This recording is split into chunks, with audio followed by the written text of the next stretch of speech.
TV UNAM es un medio de comunicación que promueve el diálogo, la diversidad y la libertad de expresión en un marco crítico y respetuoso. Los comentarios expresados en este programa reflejan la opinión de quienes la emiten y no de quien la difunde.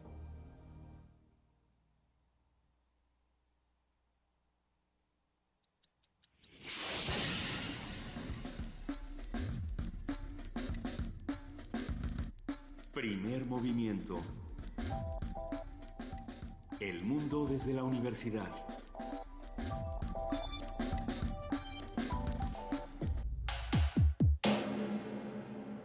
Muy buenos días a todos los que nos están escuchando a través del 96.1 de FM, del 860 de AM o de www.radiounam.unam.mx, y muy buenos días a todos los que nos están observando, espiando, mirando cómo escondemos las cosas debajo de la mesa a través del canal 120 de TV de Paga, 20 de TV Abierta o de www.tv.unam.mx.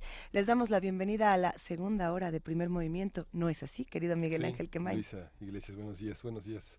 Jefa de información, Juana Inés de ESA, ¿cómo estás? Muy bien, para los que no oyeron la primera hora, los que nos están apenas sintonizando por TV UNAM, se perdieron de tener hambre, se perdieron de la comida de Día de Muertos, de todo aquello que se incluye en los altares de muertos y que después muchas veces se lleva a los panteones para que aquellos que nos visitan puedan tener el olor y llevarse la esencia de la comida, y luego los que estamos todavía sobre este mundo nos llevamos ya la parte sustanciosa de la comida. La UNAM tiene, por supuesto, querida Juana Inés, toda una tradición de ofrendas de estos maravillosos altares donde se combina la gastronomía, el juego, el amor, los distintas culturas. Y bueno, vamos a poner un poco de música de Jorge Reyes para iniciar con este tema de las ofrendas aquí en Primer Movimiento a través de radio y de TV UNAM.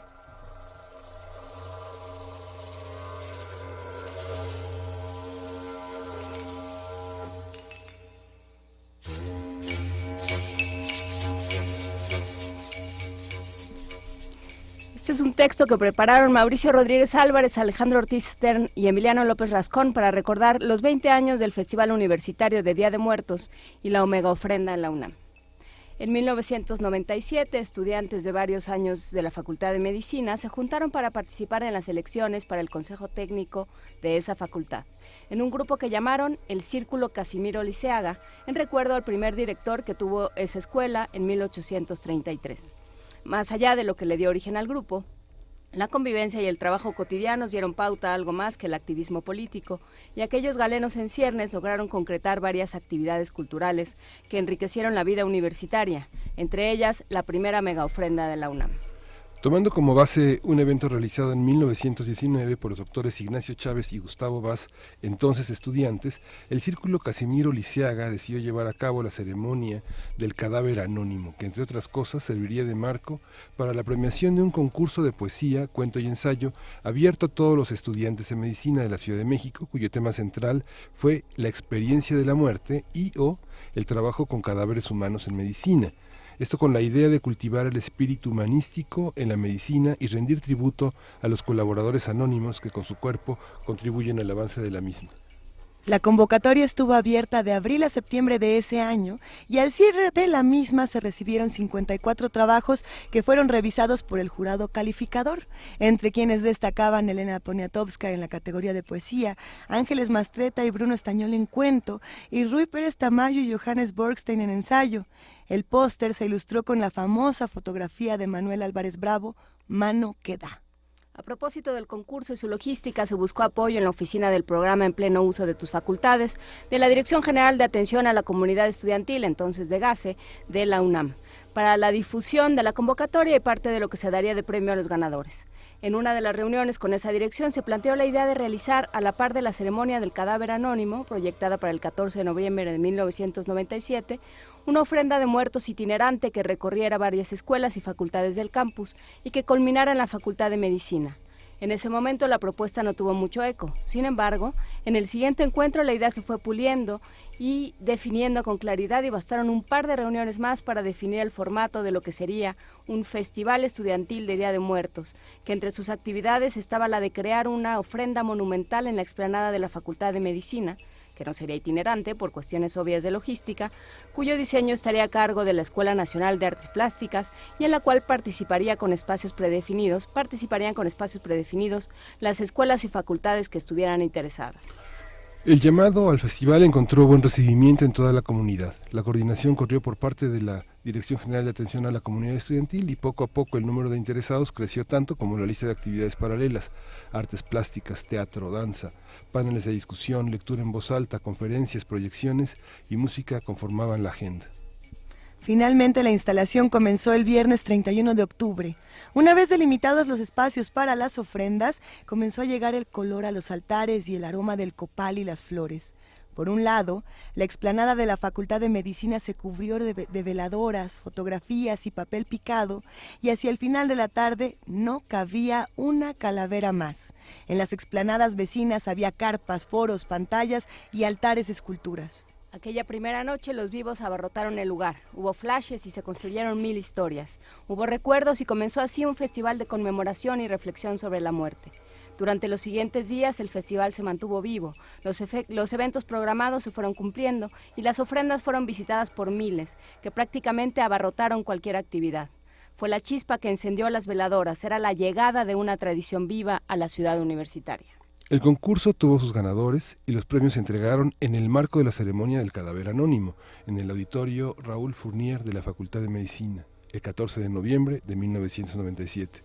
Se leyeron los trabajos de los primeros lugares y hubo varias emotivas palabras por parte del jurado calificador. Además se presentó un espectáculo multimedia, teatro y se hizo un minuto de silencio por todos los cadáveres humanos que contribuyen al saber y al quehacer de la medicina. Desde entonces, el Festival Universitario de Día de Muertos y la Mega Ofrenda son parte medular del calendario universitario.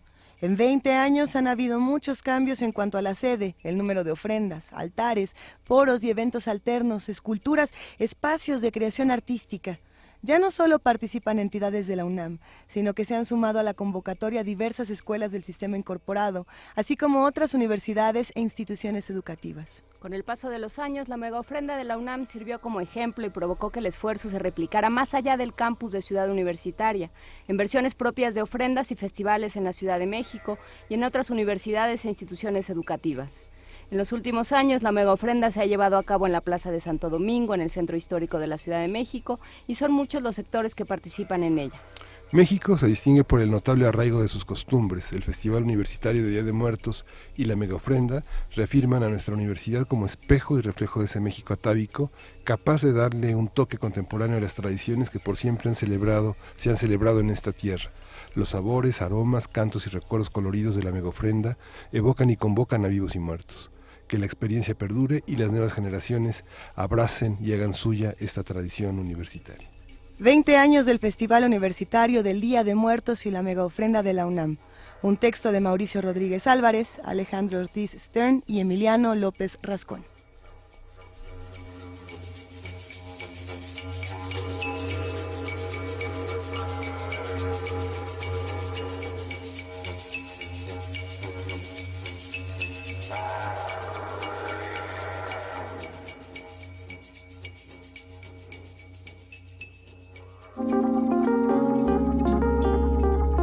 Primer movimiento. Hacemos comunidad.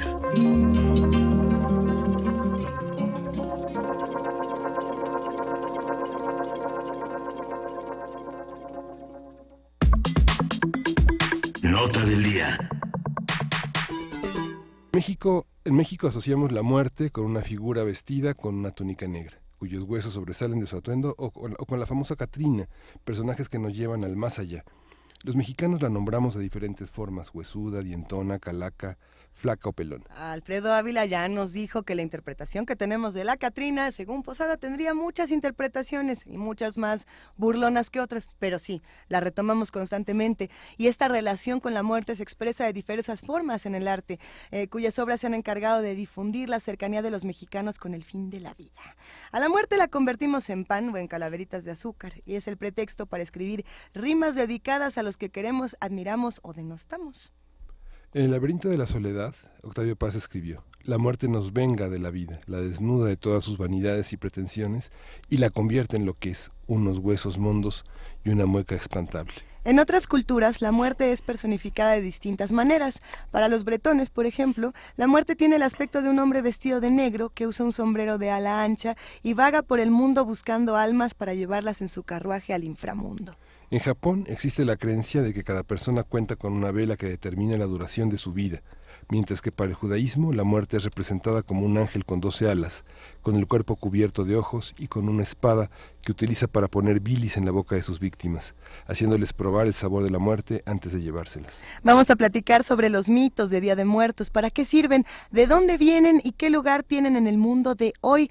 Y para ello, desde hace un rato ya se encontraba en la cabina los que nos están viendo en TV UNAM han de decir, bueno, ¿quién es? ¿Para qué tienen ahí a esa persona nomás calentándose con las luces? Ya preséntenlos, ya díganos con quién van a platicar. Pues ya está aquí con nosotros el doctor Alberto Soto Cortés, coordinador de la Maestría en Estudios del Arte de la Universidad Iberoamericana, Ciudad de México. Y Alberto, es un verdadero placer que nos acompañes, no solamente porque hoy es un día en el que habitualmente no hay nadie, sino que además es un tema que nos apasiona y que vemos que a ti también te ha apasionado en diferentes espacios. ¿Cómo va todo? Bienvenido. Gracias. Pues feliz de estar de nuevo en casa, ¿no? Soy producto de la Universidad Nacional Autónoma de México y muy contento de poder platicar algo que he venido trabajando desde hace un par de décadas al menos. Eso es justamente lo que queríamos discutir. ¿Cómo en todos estos años de estudio has visto a esta huesuda y a estos mitos del Día de los Muertos? Pues yo estoy sorprendido porque cuando comencé a estudiar el tema de la muerte, en realidad a mí me interesaban los fenómenos más bien antiguos, siglo XVII, siglo XVIII, siglo XIX, desde una perspectiva histórica, pero necesitaba ponerlo en relación a cómo vivíamos hoy en día, necesitaba medir cuáles eran esas variantes. Y de 20 años para acá noto que hay una mayor exacerbación de la celebración de Día de Muertos, mientras por una parte algunos antropólogos denotan que en algunas comunidades y localidades hay una pérdida de este rigor, digamos, tradicional, en ámbitos urbanos se incrementa de manera importante. Se incrementa, sí. ¿Por qué? Creo que tiene que ver con varias cuestiones. Una de ellas, naturalmente, está asociado a lo que vemos, a lo que vivimos, a cómo nos percibimos. El temor a la muerte está más presente hoy en día que hace 20 años. Y como no queremos morir, y como no queremos que nadie muera, nos volcamos en una celebración, la cual no solamente, no tiene tanto el interés de celebrar a la muerte como celebrar la vida. Esa es una de las percepciones que yo tengo a partir de todo esto. Es muy peculiar como hace 20 años la celebración de Día de Muertos estaba muy localizada en ciertos estados de la República, donde en el norte existía un alejamiento muy explicable en términos culturales, donde la celebración de Halloween, ¿no? Podrías estar mucho más extendida, y el día de hoy, Día de Muertos como tal, no solamente ha conquistado los estados del norte del país, sino tiene trascendencia más allá de las fronteras mexicanas, en estados de la Unión Americana y por supuesto en Centroamérica. Me atrevo a decir que, sin ser un conocedor, que la ciudad lo que le da a la muerte, que la muerte no tenía, es ese carácter anónimo, que es la renuncia de todos los pueblos a que sus muertos no sean compartidos en su identidad con el resto de la comunidad, ¿no? Yo creo que siempre las culturas han tratado de decir quién nos ha dejado, quién ha partido y cómo se queda entre nosotros. Tal vez la ciudad es uno de los territorios del anonimato más terribles. Hoy en Facebook, por ejemplo, la gente muere y sigue su muro. Es una cosa que es muy estremecedora. Muchos amigos que se han ido, sigue su muro, la gente sigue posteando, la gente lo recuerda cada año. y la contraseña no se ha vulnerado, nadie puede acceder a ciertos territorios, Sí. y que las redes sociales le han dado una identidad distinta a ese anonimato que la gente padece mucho, sobre todo en los medios masivos, que parece que tener una identidad, ser popular, ser famoso es un signo de los tiempos, ¿no? Sí, yo creo que se explica en parte también porque nuestro tratamiento sobre los restos mortales ha sido diferente cada vez más. Es muy caro el tener un lugar en un camposanto. Hay muchas restricciones, es en realidad una carga importante para la mayoría de las familias, y entonces hemos optado por un procedimiento mucho más, puedo decir, práctico, que es la incineración. La incineración es más económica, la incineración no obliga a tener un espacio en un camposanto. Nos hemos ido alejando de esas prácticas. Por supuesto que hay personas que el día de hoy están en los panteones, están haciendo la limpieza de las tumbas, acompañando a sus difuntos o acompañándose entre los deudos a sí mismo, pero algunos de nosotros ya no tenemos esos espacios de memoria para reconfortarnos, y entonces las redes sociales están en parte ocupando esos lugares. Visitar el muro de una red social de un amigo que falleció. Es como ir al Panteón de Dolores para ir al Panteón de Dolores. Sí, pues sí, tal cual. Ahí hay algo que me llama mucho la atención, y es pensar que la muerte, entonces, que además es una idea que tengo la impresión de que planteas en un libro que ahorita vamos a compartir, genera necesidades. La muerte está generando necesidades y genera una relación importante con no solamente la sociedad, sino con las instituciones que hay alrededor, ¿no? ¿Qué pasa con eso cuando vivimos en un país que tiene ciertos asuntos con las instituciones, que tiene ciertas necesidades, y de pronto llega la muerte en un 2017, que no es lo mismo que en un 1817, ¿no? ¿Cómo vamos replanteando esta idea? La muerte, en términos de su impacto económico, es muy importante, sí, pero de manera diferente a como sucedía en una sociedad. Pensemos en el México de 1810 o 1815. Sí. La muerte, mucho más presente por diversas causas hoy cubiertas por la ciencia, la muerte en ese entonces podría afectar en una especie de efecto dominó a toda la sociedad. Me refiero muerte de campesinos, muerte de obreros que pues dejan de prestar una función a la sociedad, y eso genera consecuencias muy graves. Hoy en día la muerte primordialmente genera pues importantes ganancias a un sector muy específico de la sociedad. Las instituciones cada vez están mejor preparadas para afrontar la muerte de los individuos. Esto lo presenciamos cotidianamente, ¿no? Cuando uno de nosotros muere, pues hay alguien que toma inmediatamente el lugar para cumplir con las funciones sociales. Creo que en eso también hay un cambio. Sí. O sea, no hay un hueco, ¿no? Y tampoco hay y tampoco forma parte tanto de nuestras vidas, ¿no? Esta idea, por ejemplo, de los muertos chiquitos, pues para nosotros desde este lado y desde este momento histórico puede ser algo muy tremendo, pero pues la muerte de cuna y la muerte en parto era algo que sucedía y que se daba por hecho, ¿no? Y entonces sí hay otro vínculo con la muerte, ¿no? Al hablar de las representaciones simbólicas de la muerte, hay diferentes maneras. Se ha visto desde la literatura, desde el cine, el séptimo sello, muchísimas formas en las que se ha identificado a la muerte como parte del mismo ciclo de la vida. Y ahora nos hemos despegado un poco de esa historia, ¿no? De esa forma de verlo. Sí, de algunas formas tradicionales.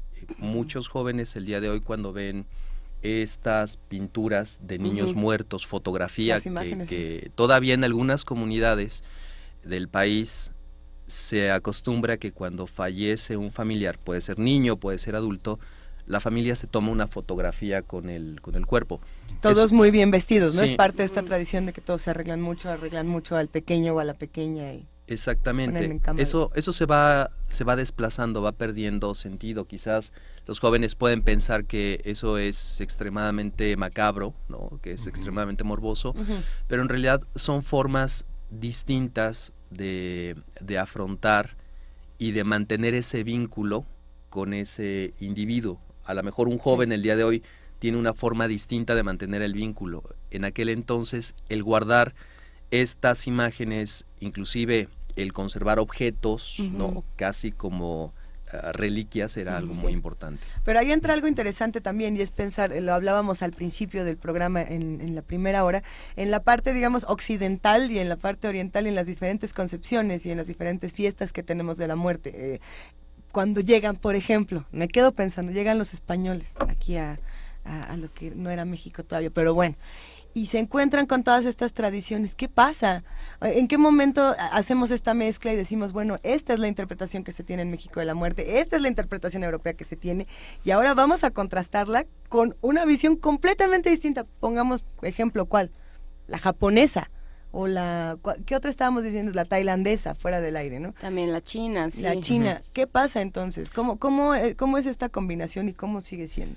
Una de las cosas que hace muy peculiar la forma en la que lo que hoy somos, mexicanos, asumimos la muerte y algunas otras realidades de la existencia, tiene que ver con una conformación muy compleja.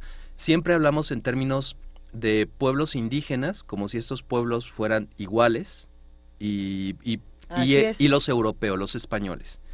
Pero en realidad nuestra conformación es muy compleja, porque no se trata de españoles, se trata por parte de Europa de castellanos, se trata de aragoneses, se trata de flamencos, se trata de italianos, se trata de portugueses, de una importante ya mezcla de tradiciones que viene, lo que llega ya venía mezclado, ¿no? Y se va a seguir mezclando desde Europa. Por otra parte, nuestro componente de pueblos africanos, de naciones africanas, es también muy importante, multicultural de África. Tenemos cercanía con Asia también que nos define. Somos quizás de los americanos los más asiáticos de los americanos. Entonces, todo eso va a generar formas que, de alguna manera, vehículos que estandarizan y que permiten a todos estos grupos diferentes el centrarse en torno a algo que es relevante para toda la humanidad, que es su relación con la muerte y con sus muertos y su propia muerte. Sí, es muy interesante esta parte asiática, porque Perú lo mismo, también tiene esa parte que llegaron muy temprano las comunidades chinas como fue a nuestro país también. Sí. Las comunidades asiáticas en general, no mongoles, chinos, a las construcciones del ferrocarril, a las minas. Sí, nada más que nosotros desde el siglo prácticamente XVI, por una relación directa de comercio directo, ¿no? De hecho, yo les digo siempre a mis alumnos, somos muy chinos. Muchas de las formas, el papel picado, las calaveritas, pues a fin de cuentas es papel de China, porque efectivamente ese papel picado venía de China. Mucho de la estética de lo popular es en realidad asiática.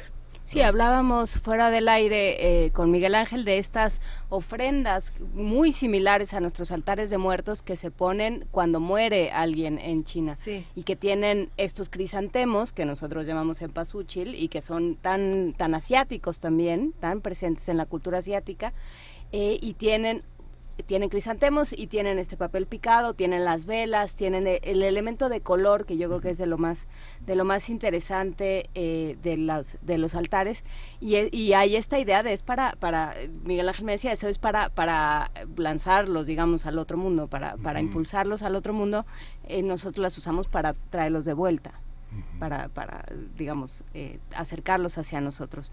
¿Cómo entender, cómo ha sido este proceso de investigación? Porque en cuanto empezabas a hablar tú y hablabas de la huesuda y de estas cosas, pensaba yo en la Santa Muerte.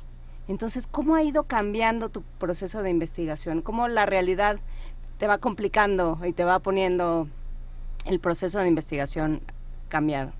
Yo tengo que confesarles que inicié mis estudios en torno a la muerte por incitación de un historiador, Manuel Ramos Medina, que me pidió que revisara, que hiciera mi trabajo de licenciatura, mi tesis de licenciatura, sobre los padres de la buena muerte, una orden religiosa, la última orden religiosa formada, que atendía a los enfermos agonizantes. Es una cosa muy emocionante. Pero es bueno, el que tiene el cuadro en Tepozotlán, si no me equivoco. Este cuadro de los enfermos. No importa, perdón, sí. Hay Sí, muchas representaciones. Hay muchas representaciones, padrísimas. de los padres Camilos.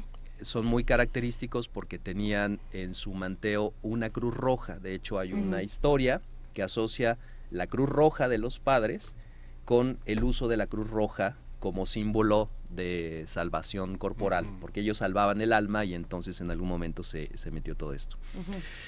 Cuando yo comienzo a estudiar a estos religiosos que llegan a México en el siglo XVIII, sí, me pregunto si esos religiosos siguen existiendo. Sabía que en México habían sido secularizados, se había terminado en las leyes de reforma, y investigo y sé que la orden está viva, y entonces escribo a Roma, los contacto, y me dicen, precisamente es una coincidencia porque este año estamos regresando a México, ¿no?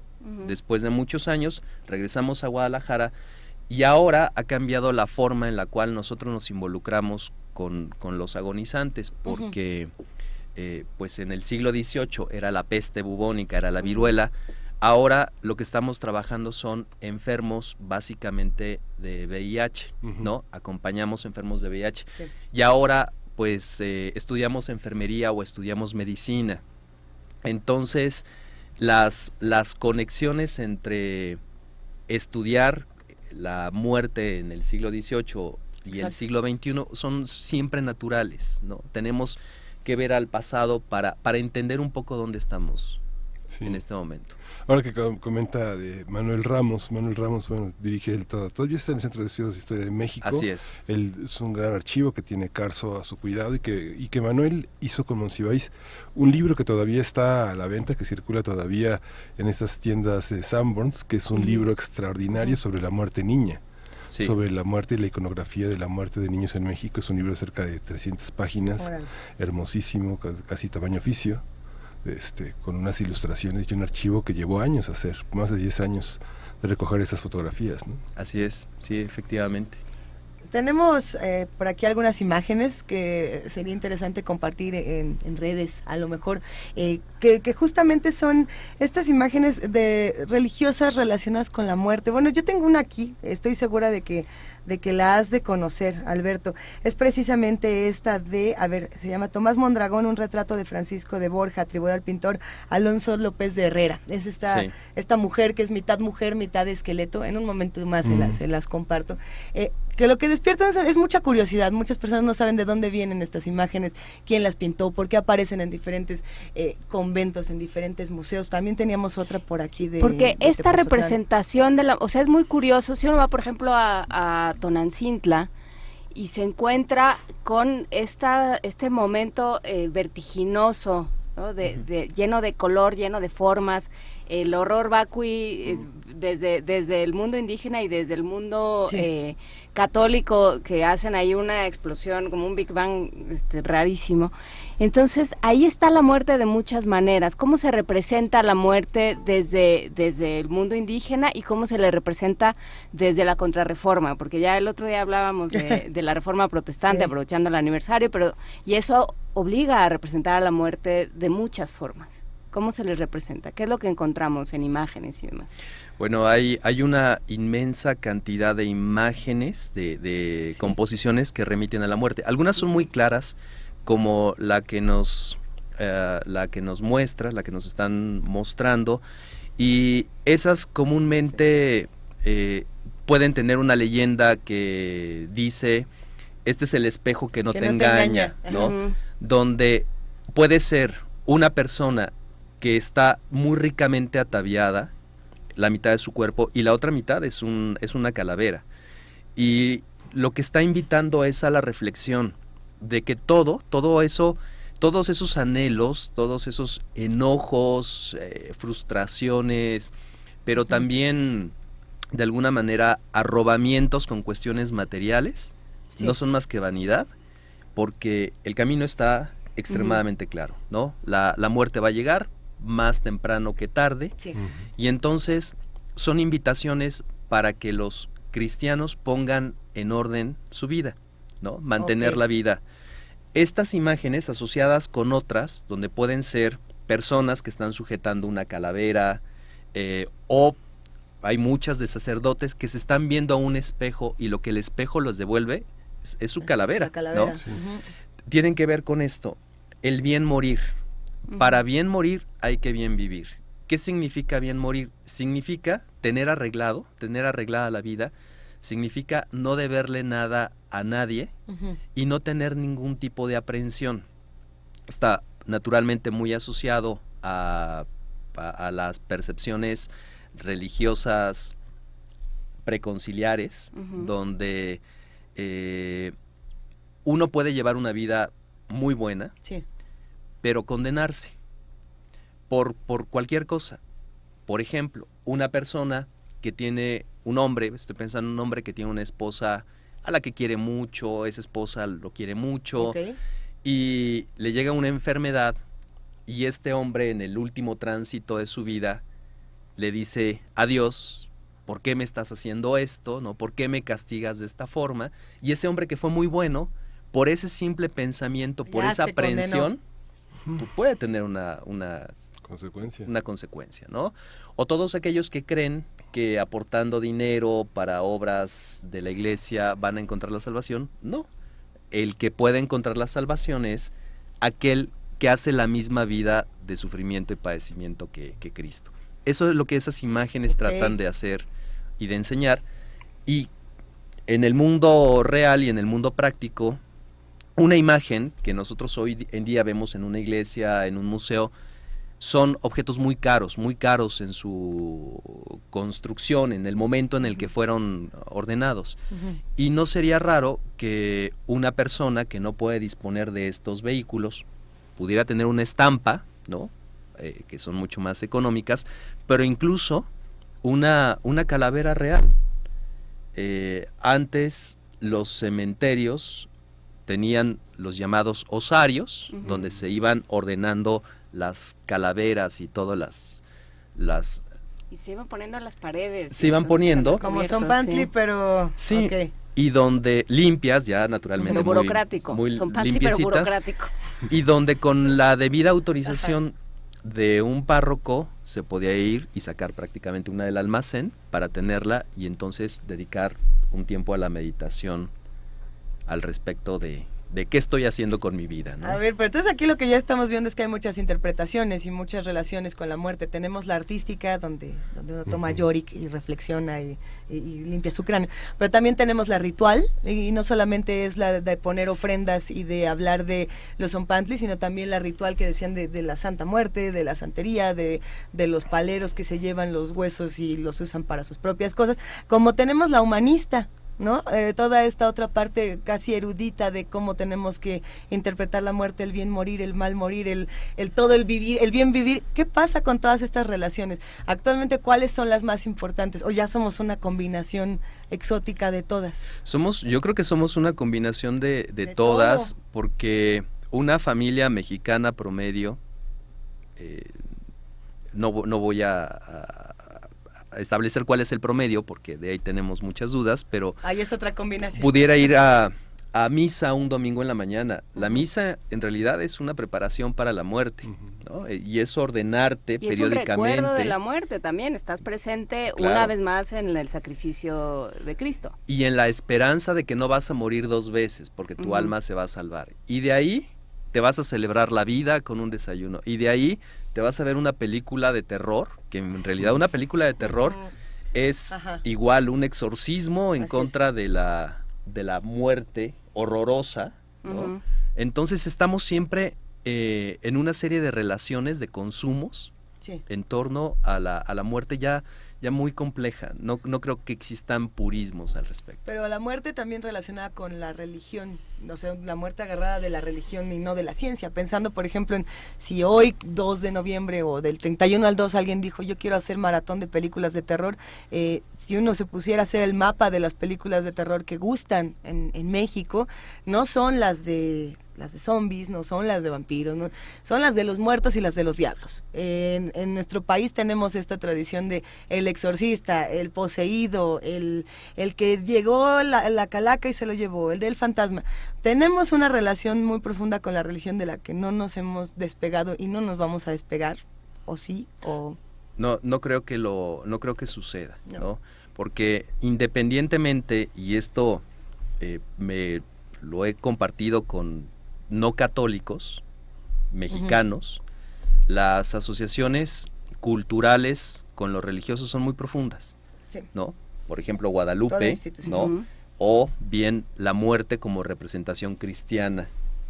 Están ahí permeándonos, acompañándonos todo el tiempo. El mismo 2 de noviembre, ¿no? O sea, fue una manera de acotar un poco, ¿no? No, esto es todos los santos. Si quieren hacerlo, pero es en el Día de Todos Santos, ¿no? Y es en el día de los santos inocentes, y vamos todo acotándolo, porque si no ya van a querer siempre hacer los altares. No.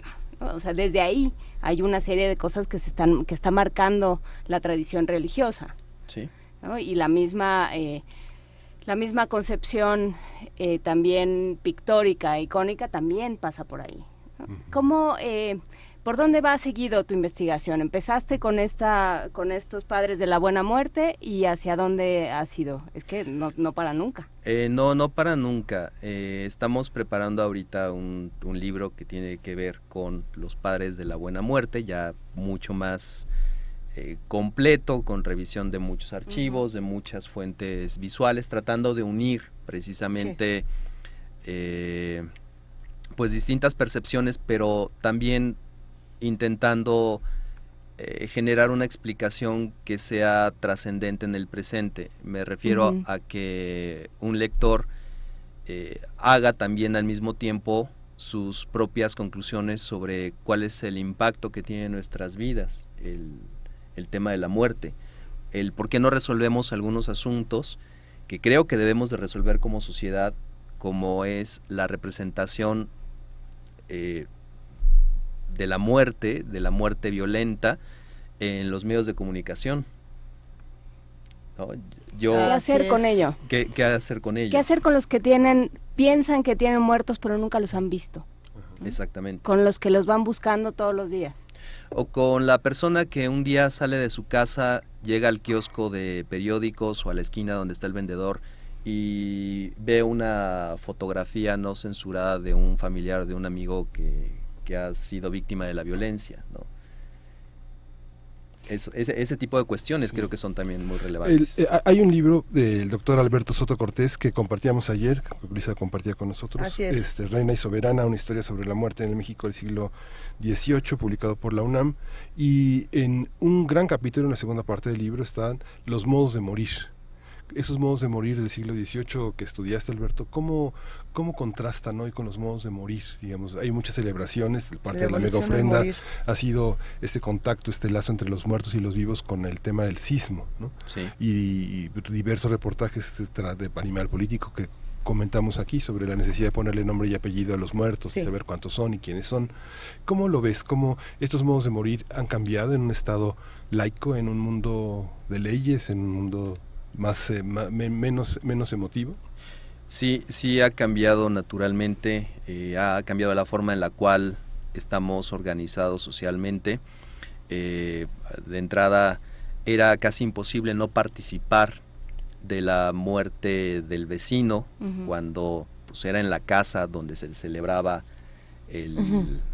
las velaciones y toda una serie de ceremonias, desde el amortajamiento del individuo. De repente, en el día de hoy, notamos después de mucho tiempo que un vecino, que una persona que veíamos en las mañanas ya no está, y alguien nos dice, pues murió en un hospital pues, hace un par de años. O sea, sí ha cambiado de esa forma. Sí.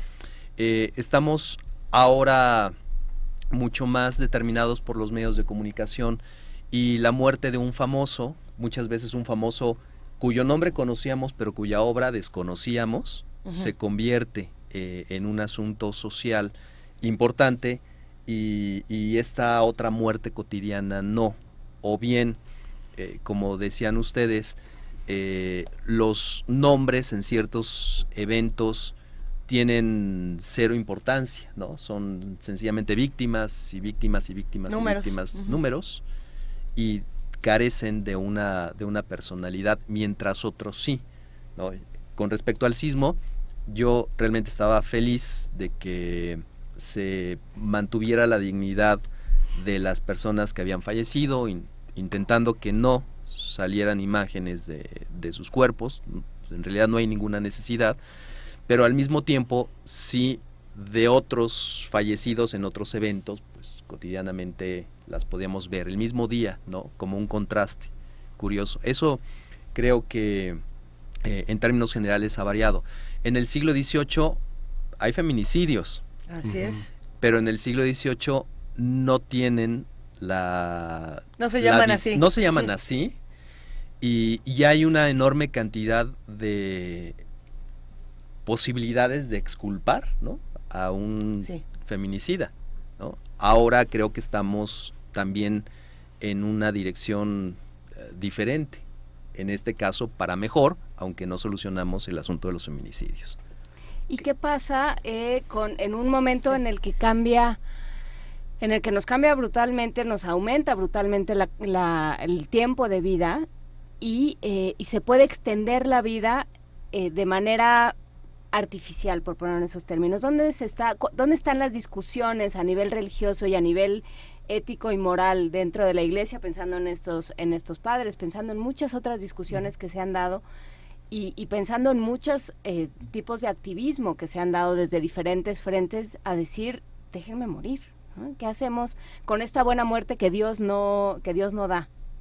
Hay varios fenómenos. Uno tiene que ver con el derecho que algunos defendemos, el derecho a determinar la vigencia de la vida en situaciones. Es decir, la eutanasia. La eutanasia, Ahora. lo que podría llamarse eufemísticamente la voluntad anticipada, Bien. ¿no? Este tipo de cuestiones. Pero digamos que las sociedades están, creo que, caminando a aceptar que en ciertas condiciones la interrupción de la vida es un asunto humanitario. Y por otra parte, sí, el que la vida cada vez pueda alcanzar mayor cantidad de años, una mayor vigencia, está también mostrando una cara que es un tanto perversa. Muchos sociólogos, creo, han tratado esto, la muerte social. Una persona que ya no está en el mercado laboral, que ya no es requerida por el mercado laboral, que al perder su economía Sí. pierde muchos de sus espacios, y entonces puede pasar 20 o 30 años más, Ujú.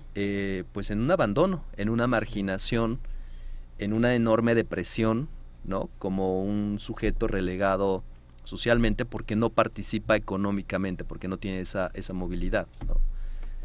Está bueno el tema. Es que me quedé pensando en el romanticismo alemán y en la necesidad de vivir más, vivir más, vivir más. Bueno, es que ya Experimenta se está más. pensando, ya Nunca se te está mueras, pensando ¿no? vivir más, o sea, ya es una cosa que se plantea a nivel teórico, ¿qué podemos hacer para que nunca haya envejecimiento, por ejemplo, ¿no? Sí. Y entonces le estamos moviendo la plana a Dios. ¿Qué Entonces, diría todo- Mary Shelley 200 años después? ¿Qué ¿no? diría Mary Shelley? ¿Qué Justamente. dirían tantos pensando en que el buen morir era algo que se empezaba a practicar cuando el individuo tenía 30 y tantos años, ¿no? Entonces, ¿qué pasa y cómo cambia la labor social y cultural de la Iglesia, de ciertas estructuras de pensamiento, de ciertos Ujú. sistemas y de creencias, ¿no? ¿Cómo cambia esa labor? Sí, creo que tenemos que repensar muchas cosas. A mí me da mucha pena, por ejemplo, en el ámbito académico, que es en el que participo, que muchos profesores que han sido excelentes, maravillosos, han transformado las disciplinas, han puesto cuestionamientos que nos han hecho dar pasos hacia adelante.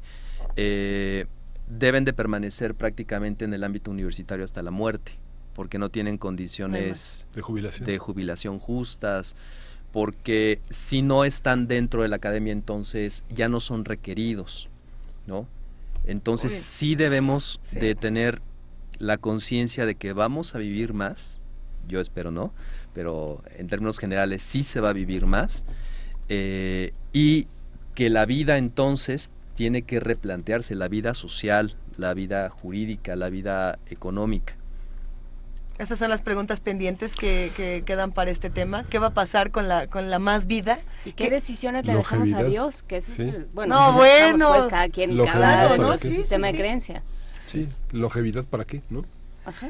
¿Qué pregunta? Y ya para cerrar, porque este tema ahora sí que nos ha dejado a todos con Lisa, la piel hay una cosa que empezó de una manera muy cruda, porque finalmente eres un historiador del arte, un historiador de las ideas, pero el tema que tocó, el tema de los panteones sin lugar, que ya no hay lugar. ¿Qué tal? En 75, 80 años, ¿quiénes irán a ver a esas tumbas que ya no habrá deudos para esos afectos, ¿no? Yo creo que en 100 años los panteones... Los panteones donde hay personas que nacieron en el siglo XX y que a finales del XXI ya no tendrán deudos, ya no tendrán nietos, ni bisnietos, ni tataranietos para que vayan a poner ofrendas. Es un desafío, va a pasar algo con eso, ¿no? Pues seguramente la recuperación ha sucedido en algunos ambientes urbanos donde los espacios prácticamente se recuperan. Ajá. Y se generan estos espacios comunes de enterramiento o de memoria. Y creo que además tocaste también, deslizaste algo de lo que nos deberíamos ocupar después, que es la muerte en vida. La muerte en vida. O sea, esto que llamabas muerte social y que hay una muerte física, ¿no? Que es la que celebramos y rememoramos hoy, pero también hay una muerte, hay diferentes formas de morir en vida. Sí. Y ese es otro tema interesante del cual nos ocuparemos en otro. Mientras agonizo. Ya nos iremos ocupando de todos estos temas. Hay muchos comentarios, por supuesto, en nuestras redes sociales. Le agradecemos profundamente al doctor Alberto Soto Cortés, coordinador de la Maestría en Estudios de Arte de la Universidad Iberoamericana, Ciudad de México. Qué grata conversación. En realidad se le quitó todo el escabroso y le dimos una vuelta bien interesante. Muchísimas gracias, gracias Alberto. Vuelve gracias pronto, por favor. Gracias, con gusto. ¿Dónde te leemos? ¿Dónde te encontramos? Pues me encuentran en la universidad. En mi casa. En la universidad, sí. Con todo gusto, en el departamento de arte. ¿Alguna cuenta de correo electrónico, Twitter, libro? Yo soy muy tradicional, entonces mi correo es alberto.soto@ibero.mx. Ya con eso. Sí, yo para las redes sociales, aunque estoy... Mejor no. Generalmente estoy muerto. Mejor. Ahí. Pues con eso cerramos. Él Gracias. Es Alberto Soto Cortés. Muchísimas gracias. Vamos a lo que sigue, querido sí, Miguel Ángel. Vamos a oír Dedi Kenzo, Sidya Los, la curaduría de Ricardo Peláez.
Estamos en la coordinación logística de la mega ofrenda, apoyando todos los esfuerzos que realizan las escuelas, facultades y dependencias de la universidad para hacer esto posible.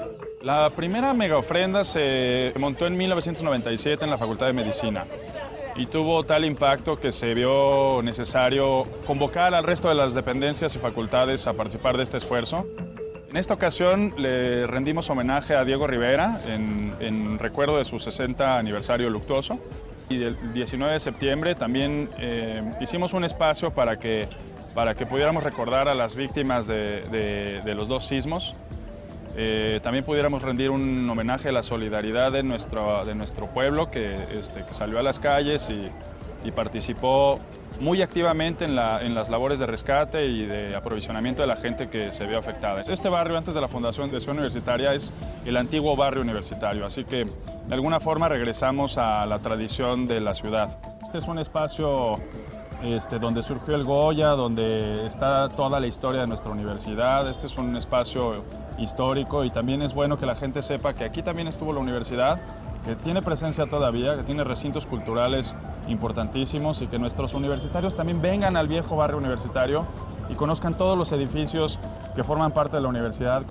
Megafrenda de la UNAM es un rescate de nuestras tradiciones. Somos una universidad que guarda las tradiciones de nuestro país y también las recrea y está a la vanguardia y empieza a generar nuevo conocimiento. Entonces tiene las dos caras. Nuestra universidad es parte de nuestro pasado, es nuestro presente y también es nuestro futuro.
Primer movimiento.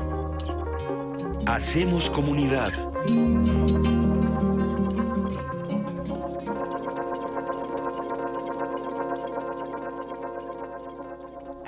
¿Qué pasó, Luisita? ¿Que el si vudú qué? Si usted escuchara lo que pasa fuera del aire cuando bailamos la música que nos recomienda Ricardo Peláez, bueno, se la pasaría igual de bien que nos la pasamos nosotros leyendo los comentarios que nos dejan en @PMovimiento, en diagonal Primer Movimiento UNAM y en el teléfono 55 36 43 39. Hay que decir que en la primera hora estuvimos hablando con Cristina Barros sobre gastronomía de Día de Muertos y le dejamos una pregunta, le dijimos a ver qué pasa en otras culturas con esta festividad de manera gastronómica. ¿Se hace pan? ¿Se hace alguna suerte de dulce? ¿Qué otras cosas pasan en el mundo? Y les cuento que Cristina... A mí sí me gusta. Bueno, a ver, Cristina Barros nos escribe y nos llama y nos dijo que en la zona andina, Ecuador y Perú, se hace un pan de muerto en forma de corona y otros en forma humana que se llaman guagua. Se toman con una especie de atole rojo que se llama colada morada. Esto es en las comunidades indígenas y también se come en los cementerios. Bueno, esta es la información que nos deja Cristina Barros, a quien le agradecemos muchísimo y le mandamos un abrazo inmenso. La pusimos a trabajar en 2 de noviembre. ¿No Sí, nos da pena? pero le gustó mucho la conversación, se quedó con buenas preguntas por ahí, creo que sí la gozó. A ver, y tenemos invitaciones para todos los que andan pregunte y pregunte que ¿Ya qué se ha va a abrir pasado. la sala Julián Carrillo, Luisa? ya se va a abrir la sala Sí. Julián Carrillo, queridos amigos. En efecto, y se va a abrir con una función que nos entusiasma mucho aquí desde Radio UNAM y celebrando no solamente a los muertos de nuestro país y no solamente homenajeándolos, sino también haciendo un recuento de lo que ha pasado con las figuras literarias. Teatro Gótico presenta H.P. Lovecraft, 80 años, con sus aventuras soníricas, que es como onírico y con sonírico. Y bueno, pues vamos a escuchar la primera parte de la declaración de Randolph Carter con la actuación de Sergio Rued, la segunda parte del Intruso con la actuación de Elena de Haro. Esto, como ustedes saben, es con música de Jorge Reyes y Decibel. Decibel es una bandota. Ya, yo nada más lo dejo ahí, estas actuaciones y Decibel, Jorge Reyes, no, bueno, qué cosa. La realización escenográfica es de Ramón Balbuena, la ilustración de Liliana Mercenario Pomeroy y la dirección de iluminación y la dirección en general es de Eduardo Ruiz Aviñón, a quien le mandamos un gran abrazo. Esta nueva temporada empieza el 6 de noviembre, el próximo lunes a las 8 de la noche y la sala, como ustedes saben, la Julián Carrillo, está en Adolfo Prieto 133, Colonia del Valle, a 2 cuadras del Metrobús Amores. Ya está viendo el teléfono, sí, ya me lo aprendí. Nos da mucho gusto que la sala vuelva a abrir y que vuelva a abrir con literatura, con horror, con el teatro gótico, pues ¿por qué no para estas fechas? ¿Tulhu? ¿Cómo se dice? ¿Tulhu? Es que mira que Es que no se puede es lo que pronunciar. el otro día, ¿no? Es Con que le dice Concordia y Cthulhu, con Benito Taibo y Tulhu, tú. Chuchuluf, Ajá, eso sí lo he oído. el chinchulín. No, pues es una criatura milenaria, impronunciable. De hecho, estamos cometiendo una blasfemia al intentar decir su... ¿Se va a manifestar? No, hoy no se va a Porque hoy no se ahí va a afuera está manifestar. Alberto Betancourt. Alberto Betancourt nos protege de todo mal. ¿Qué están leyendo para Día de Muertos? Habrá quienes se acerquen, por supuesto, a la literatura clásica de horror, pero habrá quienes también nos puedan compartir otras lecturas interesantísimas, muy mexicanas, de poesía, pues originaria, súper interesante y riquísima, ¿no? Sí, hubo quien nos compartió un texto, un poema muy interesante Muy de César Pavese, Jorge Hernández. No lo vamos a leer hoy porque hoy vamos a leer las calaveritas colectivas, pero lo leeremos mañana. Muchas gracias. De César Pavese. ¿Cuál es de César Pavese? Debe ser, vendrá la muerte y tendrá tus ojos. Exacto, míralo. Ya lo habías leído, ¿verdad? ¿No? Hiciste trampa, ¿verdad? No, es que es el... sí, hice trampa. No hizo trampa, ¿o sí? Ya lo tenías en tu mente, Miguel Ángel Quemain. No, siempre lo tengo en mi mente. Es Eso. un poema que me sigue y me persigue y lo persigo y lo sigo. Uy, pues ¿Qué mañana cosa con los que se lo poemas eche Miguel que a Ángel. uno lo persiguen, verdad? ¿Cuál te persigue a ti? Ay, no, este poema de Borges de nadie dirá de quién en esta casa sin saberlo nos hemos despedido. Nadie sabrá de quién en Hijo. esta casa sin saberlo nos hemos despedido. Sí, pues sí. Y las cosas de Borges. También. Las cosas que nos sobreviven y que se quedarán ahí sin saber que nos hemos ido. A mí el que me llegaba a mis fibras era el de Elizabeth Bishop, el del arte de perder.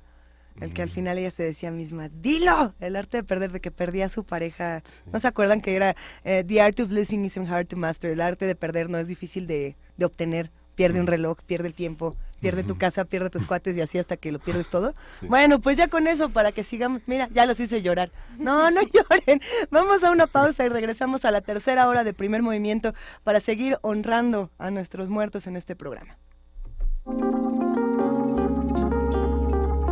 Primer movimiento. Hacemos comunidad.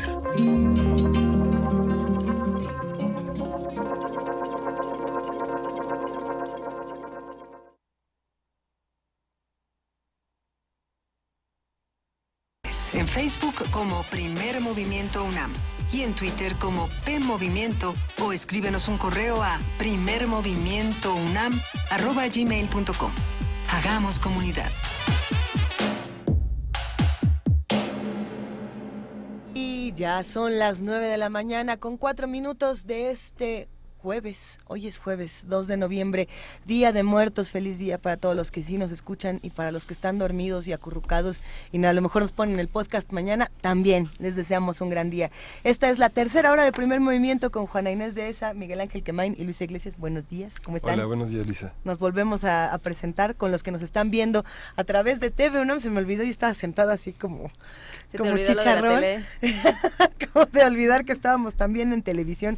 Un abrazo a toda la familia de TV UNAM que nos tratan de manera tan cariñosa todas las mañanas, y por supuesto al gran equipo de Radio UNAM que todos los días está guerrero desde muy temprano. De hecho, hoy hay que mandarle un abrazo particular a Chucho, a Jesús Silva, que está con nosotros como conductor del Halcón Milenario, salvándonos de nosotros mismos. Muchas gracias, Chucho. Nosotros vamos a seguir por acá transmitiendo todavía una hora más y tenemos mucho que discutir. Nos vamos rápido porque nos dieron sorpresas todos los que hacen comunidad con nosotros y las vamos a compartir en Poesía Necesaria. Primer movimiento. Hacemos comunidad.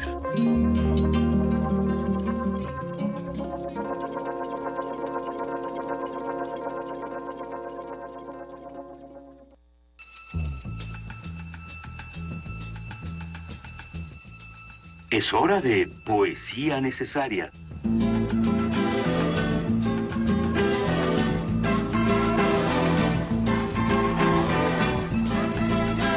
Entonces, el día de ayer le pedimos a nuestros queridos radioescuchas que hacen comunidad con nosotros que nos mandaran calaveritas para que pudiéramos hacer un zompantli radiofónico aquí en Primer Movimiento, y nos enviaron unas bastante divertidas. No podemos leer todas, vamos a leer algunas de las que tenemos por acá. Nos echamos de 2 y 2, o sea que, ¿qué les parece si hacemos una ronda de 1, 1, 1, 1, 1, 1 y así nos la llevamos? ¿Quién empieza? Sí, yo empiezo porque es la calavera literaria a Primer Movimiento. Órale. Dice, la banda del Primer Movimiento en la pantalla de TV UNAM apareció y con gracia, pasión y talento las mañanas nos ilustró. Luisa la optimista, la docta Juana Inés y Miguel Ángel el analista nos aligeraban el citadino estrés del artístico, social e intelectual humano que hacer. Nos mantenían al corriente, los jueves de gastronomía siempre me tenían presente.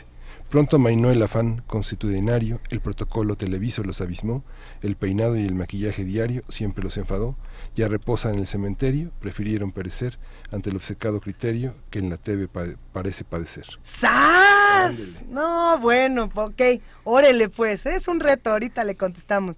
A ver, estas son de Paulo González y la que sigue es para Juana Inés de Esa.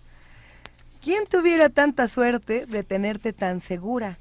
Saber que en noche futura tendrás sin duda la muerte. ¿Quién fuera la sepultura para poder contenerte, para dentro de mí verte, tener tu hermosa figura? Quisiera morir al verte, de esa muerte por ventura, tendré una extraña tortura, pues será tu cuerpo inerte y tu alma miel oscura.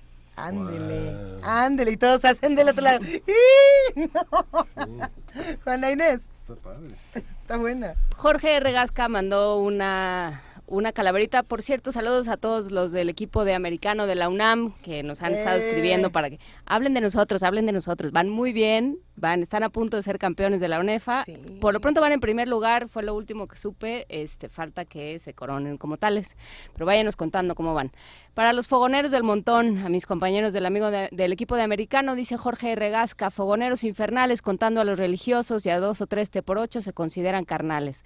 Cantando van al averno, palean con ritmo el carbón que calentará el infierno, su oscura eterna prisión. Quirico manda a diario el evangelio y nos tiene reza que reza contra la prohibición expresa que el diablo dictó en su sepelio. Rezan calles y el gomoso, aunque no les servirá de nada ni su rezo pegajoso ni el miércoles de tiznada. Además, entre las patas se llevaron al Quirós, no los manden papanata, sus watts me ponen feroz.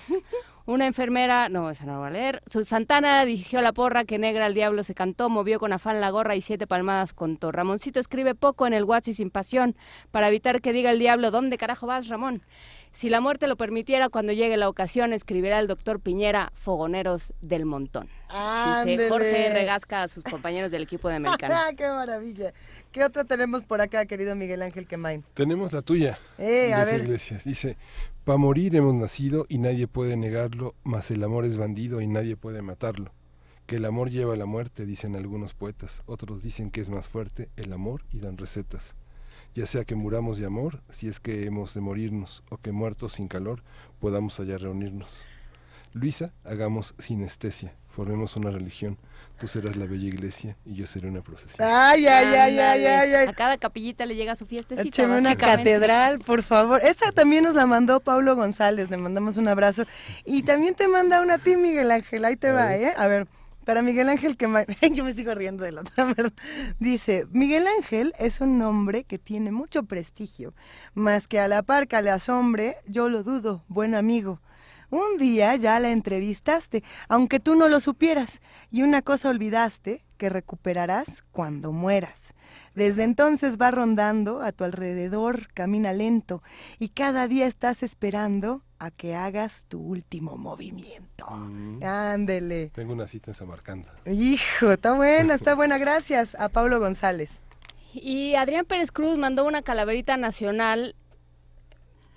Está un poco ¿Está buena? rara la métrica, entonces vamos viendo. Hoy sí, la calaverita necesita métrica, rima y un montón de cosas, pero vamos a gozarla. O sea, vamos sobre a todo gozar. tomando en cuenta el ritmo El con el que se lee. encabalgamiento. A lo mejor es un reggaetón. Y A es ver. que en México sucede a diario. Algunos dicen imposible de evitar. Por los días y noches ronda un alma que parece no puede descansar. Bien afiladita su guadaña, miles de cabezas rodarán, troncos, brazos y piernas en sus cuerpos no estarán.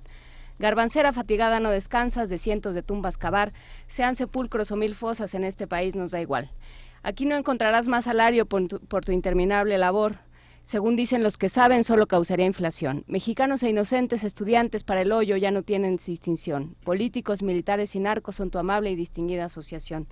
Garbancera, Catrinita linda, mejor vete a descansar. Aquí no estamos por destajo, aquí sobra impunidad. La maestra propuso un pacto que se puede reajustar. ¿Por qué no cambias tu guadaña por una plaza escolar? Tricolor, blanqueazul, morena o amarilla, a estas alturas da igual, ya no distingas, ya no perdones al secuestrador nacional. En frontera sur y norte, sobre bestias, desiertos y ríos, compadécete del paisano y de los hermanos míos. Garbancera, garbancera, ¿a qué costo nos devolverás la anhelada paz? Ya no estamos en agosto, no te vayas a encajar. No más muertos, Catrinita, cansados estamos de ti, de toda la bola de corruptos, del PAN, del PRD, PAN, Morena y del PRI. Ándele. ¿Y el verde, muchacho? Y el verde, oigan, y ya nada más para cerrar. Es un reggaetón. Está buena. Nos acaban de mandar una sorpresa. Para Alberto Betancourt. Ándale. Que por cierto hay que decirlo, si usted no lo puede ver es porque nos está escuchando y si usted sí lo puede ver es porque nos está viendo en TV UNAM.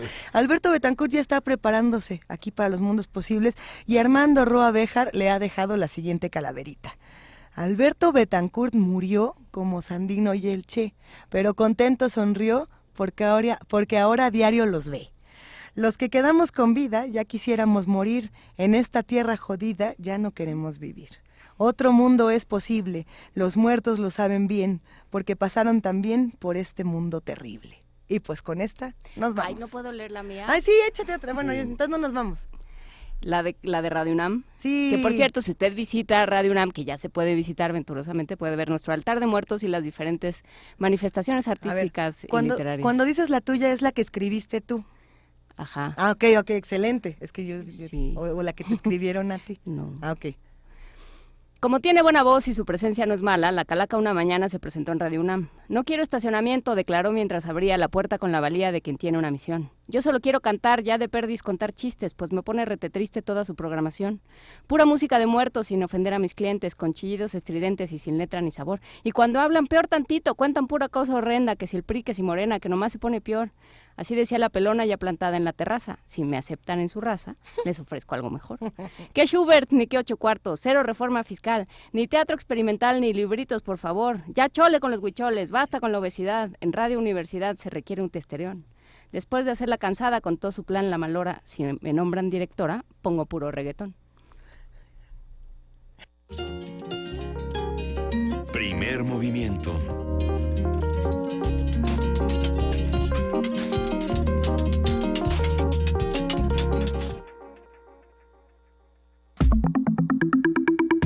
La mesa del día.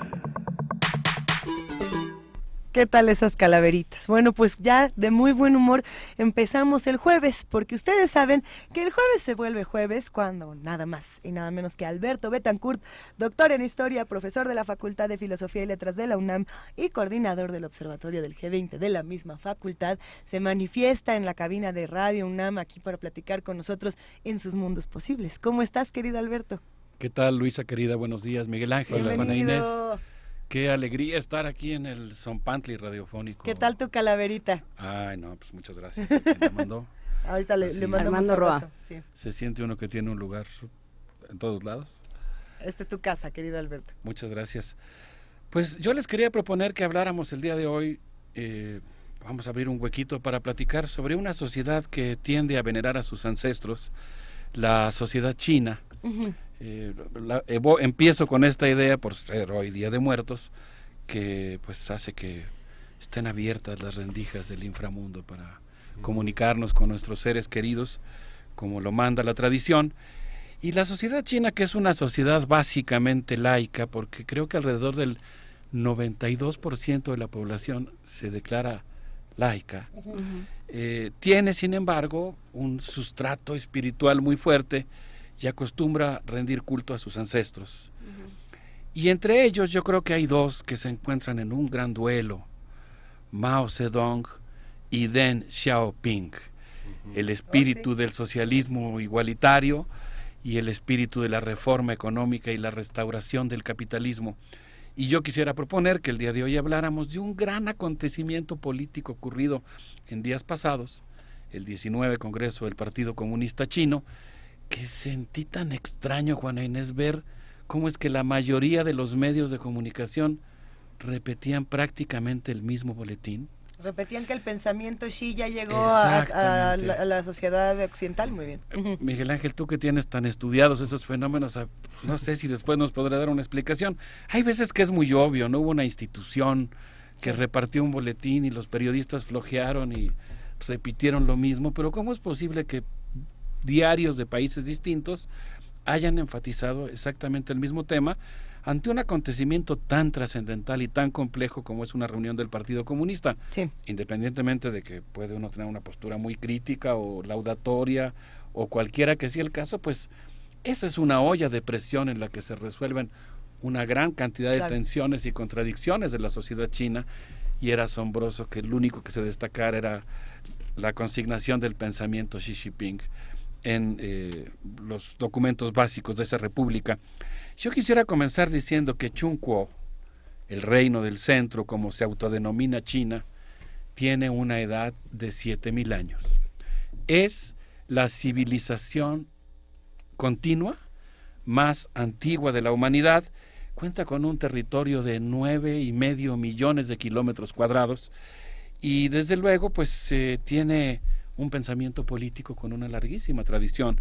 Si nosotros visitamos, como corresponde de vez en cuando, en este mundo en que tenemos que interpretar a China, al gran periodista norteamericano Edgar Snow, que convivió con Mao y es uno de los cronistas clásicos de la Revolución China, él nos recuerda que Kung Fu Tse, Confucio, que vivió entre el 551 a.C.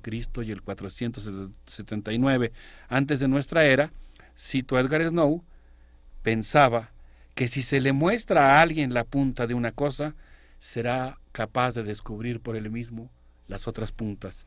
Y creo que podríamos asomarnos al pensamiento de Confucio con esta idea. Yo visité un texto erudito sobre los pensamientos de otoño de la escuela confuciana, que es un texto prologado por Joaquín Pérez Arroyo, y él nos recuerda que el filósofo y humanista fundó una compleja ciencia política encaminada a convertir en virtuoso lo mismo al campesino que al príncipe. Una ciencia política muy antigua que, como nos dice el maestro Enrique Dussel, era ya un país multitudinario cuando Florencia todavía era una pequeña provincia, un pueblito cualquiera. Maquiavelo, que funda la ciencia política moderna, lo hace 1000 años después que Confucio, pero Confucio está tratando de descubrir cuáles serían las claves educativas que podrían permitir hacer que en los seres humanos aflore un hombre virtuoso. Bueno, ese pensamiento político nace en el 500 y tantos antes de Cristo, y ese pensamiento político se mantiene vivo, vigente e ininterrumpido, pues prácticamente hasta nuestros días. Digamos, si vamos desde Confucio hasta el 19 Congreso del Partido Comunista Chino, tenemos una ciencia política china, tenemos un pensamiento filosófico chino y tenemos un discurso de Estado, que son dos cosas diferentes que marchan paralelas, muy antiguo. Entonces creo que vale la pena asomarse a lo que está ocurriendo ahí. Confucio y Mencio desarrollaron una embrionaria teoría del conocimiento de uno mismo y de los deseos del cielo. Y yo ahora trataba de escrutar cuáles son los deseos de la sociedad china que quedaron manifiestos en las resoluciones de ese complejo acontecimiento político que fue el Congreso del Partido Comunista. ¿Qué es lo que desea China? ¿Qué es lo que se están planteando los chinos? Es una sociedad deseante, y yo me preguntaba, ¿están como dicen ellos? Porque esa fue la resolución oficial, Luisa, ¿no? Queremos una sociedad socialista moderadamente próspera. Así es. Dice Xi Jinping, de quien hemos aludido que fue la nota de los medios de comunicación, lo que queremos es un socialismo con particularidades chinas. Pero yo me pregunto, ¿es un socialismo de mercado? ¿Es en realidad un capitalismo estalinista? ¿Es un capitalismo con particularidades chinas? ¿Cómo podemos leer lo que está ocurriendo en esa importante sociedad que hoy tiene un plus demográfico que hace que uno se encuentre con chinos en la Narvarte, en Ciudad Universitaria? Me los encontré también en Quito, Ecuador, ¿no? Estaban ahí albergados en mi hotel, cocinando todo el día, llenando la casa con un aroma exquisito, todo el tiempo. Esta presencia demográfica de la población china, hoy muchos jóvenes chinos que no encuentran un lugar adecuado, como bien vimos aquí con la doctora Tráfaga, ¿verdad? Tráfaga, que me encantó su intervención. Estos niños chinos, hijos únicos, a los que se les ha invertido todo para que tengan una educación integral, y ahora pues no encuentran un lugar adecuado a su formación en las empresas, en el gobierno, y salen al mundo a hacer la América, digamos, en nuestro caso. Pues allá andan por todos lados, lo mismo que los capitales chinos. China ha desarrollado una economía que le permite gastar menos de sus ingresos, y eso le está permitiendo acumular unos excedentes de capital que está colocando en todo el mundo. Entonces, pues yo diría que vale la pena asomarse al Congreso del Partido Comunista Chino y tratar de otear qué fue lo que pasó ahí. Y yo creo que por lo pronto hay dos ancestros que están en duelo, Mao Zedong y Deng Xiaoping. El 19 Congreso del Partido Comunista Chino refrendó la política de un país, dos sistemas. Se refiere, entre otras cosas, al caso de Hong Kong. Anunció que la autonomía, la cooperación y el intercambio entre ambas sociedades, la China continental y la isla de Hong Kong, deberá continuar, igual que con Macao, y anunció que no va a permitir por ningún motivo que alguna organización o partido político rompa los lazos que existen entre ambas sociedades. De tal manera que, bueno, por lo pronto podemos empezar nuestra reflexión pensando en este país que ha decidido tener dos sistemas, socialista en China continental, al menos en términos del discurso oficial, y capitalista en el caso de Hong Kong y de Taiwán. Hong Kong, que es hoy uno de los principales centros financieros del mundo, tiene solamente 7 millones de habitantes, cuya divisa, el dólar hongkonés, es la 13ª divisa más usada en las operaciones comerciales. Es todo una potencia económica, Hong Kong. Yo quisiera remitirme a la reflexión que hace Xuan Hui, quien dice una cosa muy interesante, Luisa. Él plantea que nosotros no podemos juzgar a China con categorías occidentales, que normalmente lo que hacemos es pensar China con el pensamiento político occidental, que ha desarrollado una serie de categorías políticas que corresponden a la historia de Europa, pero que no necesariamente corresponden a la historia de China. Antes de adentrarnos en esta interesante reflexión, quisiera recordar solamente que el Comité Central aprobó en el informe presentado por el Comité Central, que aprobó ese informe y ratificó que el socialismo con particularidades chinas será la guía. Y luego vienen estas cosas de identidad. A ver ahorita qué me dicen ustedes. Pero el Partido Comunista Chino dijo que es marxista, leninista, pensamiento Mao Zedong, inspirado en la teoría de Deng Xiaoping y los 3 conceptos del pensamiento Xi Jinping. O sea, ya tiene todas. Nada más le falta ser guadalupano. Yo me acordaba de un amigo mío que en las fiestas se presentaba como marxista, leninista, macrobiótico, tendencia Mao Zedong. O sea, y guadalupano. Y guadalupano. Marxista, guadalupano, macrobiótico, tendencia Mao Zedong. ¿Les parece bien? Es toda una definición de identidad. La principal contradicción, dice esta resolución del partido, radica en la demanda del pueblo de una vida mejor y el desarrollo equilibrado que, digamos, no se ajusta lo que está esperando el pueblo con la economía real de la sociedad china. A mí me gustaría hacer una brevísima pausa y preguntarme si toda esta reflexión del Congreso realmente se acercó a lo que quiere la sociedad china, o si se acercó a lo que quiere una vez más la clase política con los intereses de la sociedad china. Y lo digo pensando en justo lo que hablábamos la semana pasada, todos estos despidos, todo este escándalo de corrupción con las autoridades chinas y cómo se relaciona con, no, es que lo que nosotros queremos es esto, pero ¿a la sociedad se le ha preguntado realmente qué es lo que quiere? O si está realmente en la discusión o no. Era no lo sé, que, a lo lo mejor que sí. hablábamos con el embajador Anguiano la semana pasada, o sea, justo. cómo entender, ¿no? ¿Cómo sabemos qué quiere la sociedad china si la única figura política clara, digamos, el ¿Es Xi único... Jinping? Pues es el partido, o sea, la única opción política en China es el Partido Comunista. Sí.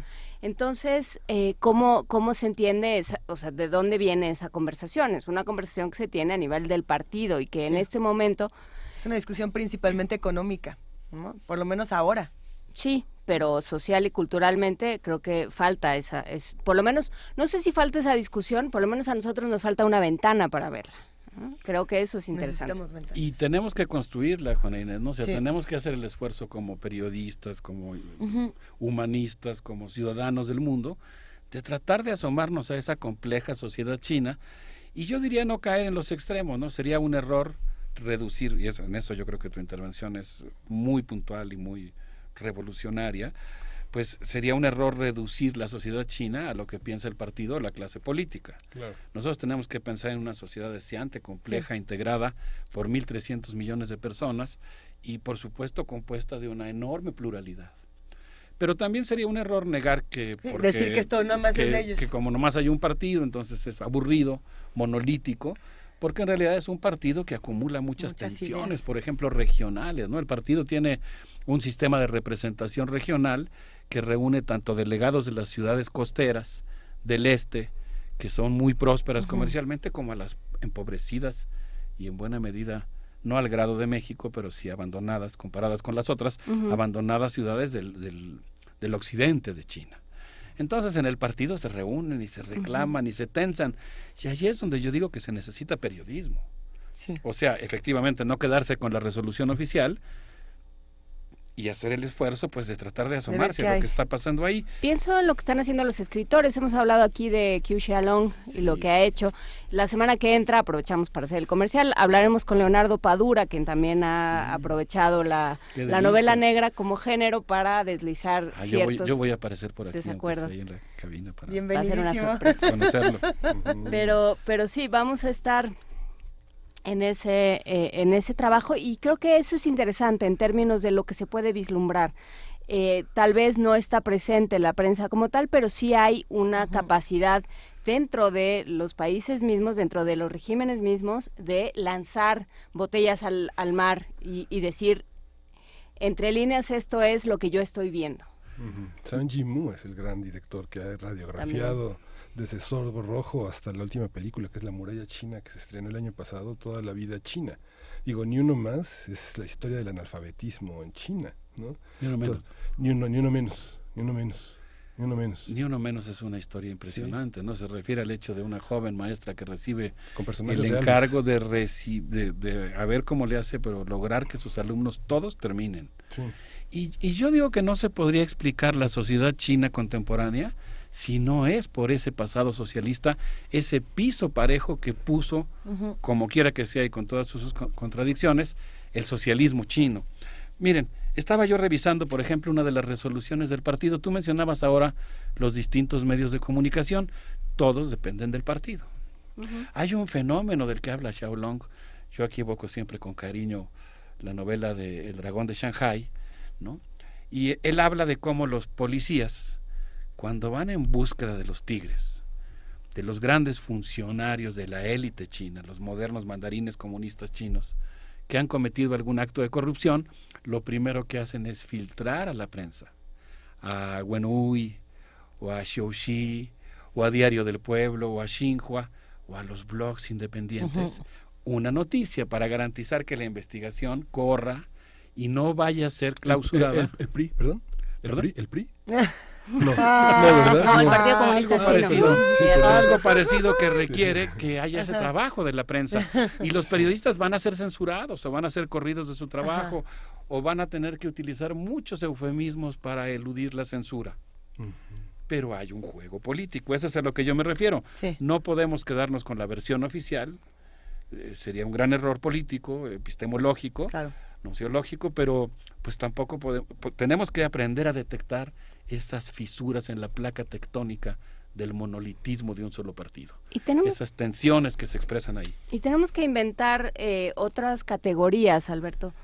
Digo, no sé si tú y yo, pues, pero en términos de academia, de pensamiento, de reflexión sobre el mundo, porque también en algún momento lo dijo Putin, nos están midiendo con raseros que no son los nuestros, nos están definiendo con categorías que no nos quedan, ¿no? Él habló en términos de la democracia con todas las asegúnes que uno pueda ponerle al régimen. Manteniendo el espíritu crítico, obviamente, y la postura de la sociedad civil que no puede permitir negación de derechos, ¿no? Pero aún así es atendible lo que dijo Putin. Ajá, o sea, creo que sí sí tendríamos que ponernos de acuerdo en ciertas fronteras universales, infranqueables, ¿no?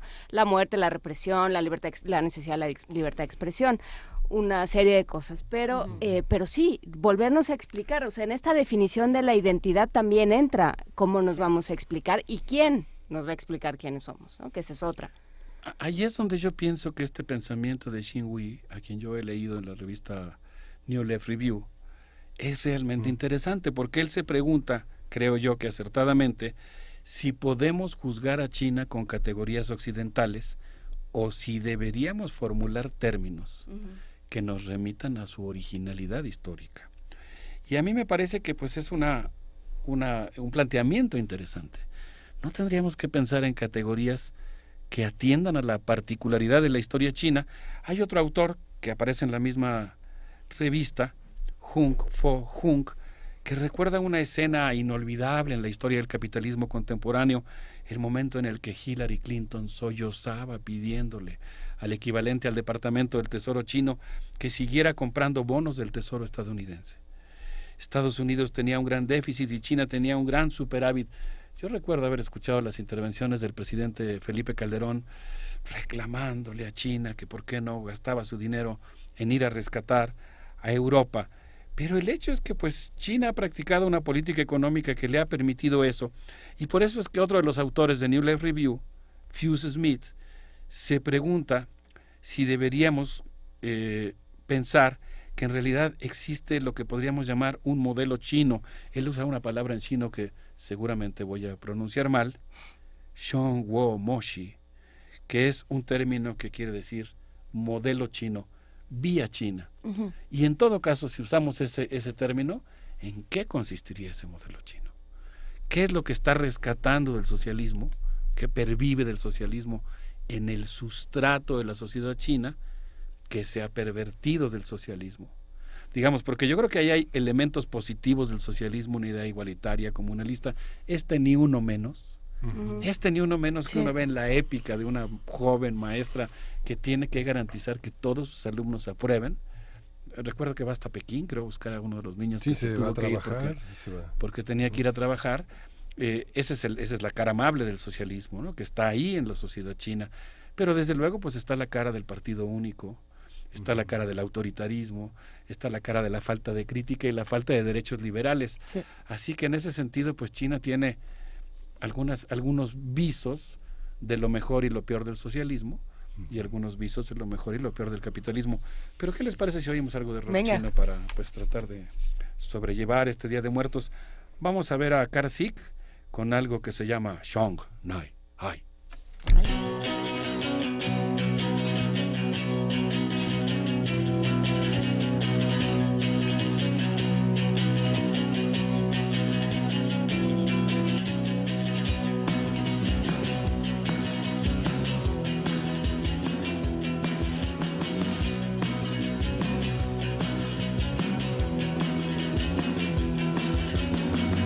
Jong Nai Hai, Jong Nai Hai, Jong Nai Hai, Jong Nai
Ahora sí, Alberto Betancourt, ¿qué escuchamos? Escuchamos Shong Na Hai. Hai. Que no sé qué te pareció, Miguel Ángel, ¿te gustó el rock chino? Sí. ¿Sí? Sí. No te oíste muy convencido, pero es interesante asomarse, ¿no? a la música de otros países y ver cómo bajan el balón, digamos, ¿no? Cómo adaptan tradiciones, como ha ocurrido con el rock en todo el mundo, ¿no? Que vienen de otro lado, pero se aclimatan, se enraizan, ¿no? Digamos. Sí, te sé que tienen influencia de los Archies. Algo así. Pues estábamos platicando sobre estas complejas relaciones entre el Partido Comunista Chino y la sociedad. Y yo quisiera citar el hecho de que la revista Xuxi, que es el órgano oficial del Partido Comunista Chino, habló, obviamente haciendo todo un montaje, de cómo la joven empresaria Wang Wanting, tras escuchar el emotivo discurso de Xi Jinping, decidió afiliarse al Partido Comunista Chino. Y la nota señala que el comité del partido se ha integrado a una empresa que se llama Sina Weibo, que es el principal sitio de microblogs que actualmente se leen en China. Y me acordaba, ahora que hablamos de Xiaolong y del dragón de Shanghai, al que siempre rendimos homenaje aquí, que justamente el jefe Chao describe ahí, el gran detective, algo que es muy interesante, cómo hay sitios independientes que se aprovechan para ventilar información, y cuando se vuelven un éxito porque la gente se da cuenta que ahí hay información que no está censurada, el partido los compra, los mantiene activos como si siguieran siendo independientes, pero dando sus noticias, y ya dando sus propias noticias en tono de independientes. Bueno, pues aquí resulta que el comité del partido ha creado una célula del Partido Comunista Chino al interior de la empresa Sina Weibo. El comité, me imagino que muchos de los amigos que nos hacen el favor de escucharnos por Radio UNAM o vernos por TV UNAM habrán militado en algún partido de izquierda y habrán pertenecido a alguna célula en alguna facultad de nuestra universidad. Bueno, la célula de esta empresa tiene 304 integrantes, es el 11% del total de los trabajadores que tiene esta empresa, que es hoy emblemática respecto al éxito de los blogs independientes.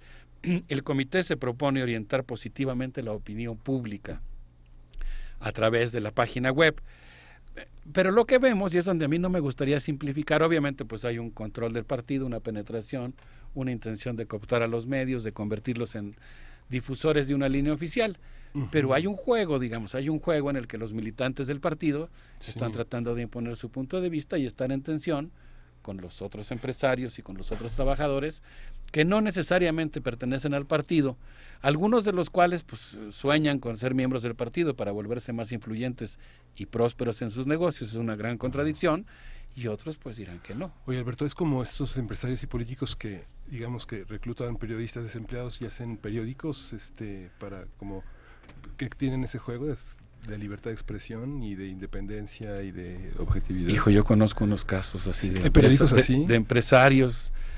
No sé si tanto así, porque creo que por lo menos en este caso, bueno, en el caso que yo mencionaba de Xiaolong y en algunos de los casos que están mencionados en este documento oficial, son realmente iniciativas ciudadanas, son formas de protesta, son fisuras en la información oficial y después tratan de ser rápidamente cooptadas o acalladas, sí. O sea, alguien crea un medio, pero supongo, no sé si como en el caso de México, yo tenía un amigo periodista, no voy a decir su nombre, que me decía que su editor lo enviaba a golpear gobernadores y le decía, oye, ese gobernador es un corrupto, ve por él.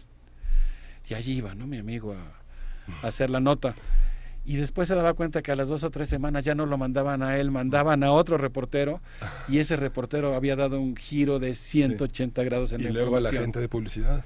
Entonces, él se dio cuenta que estaba fungiendo con su buena intención y su espíritu de periodista honesto y crítico, estaba fungiendo como el golpeador del periódico, que ablandaba a los gobernadores para que después ellos se erogaran una fuerte suma de dinero y compraran la nota, y entonces los empezaron a elogiar.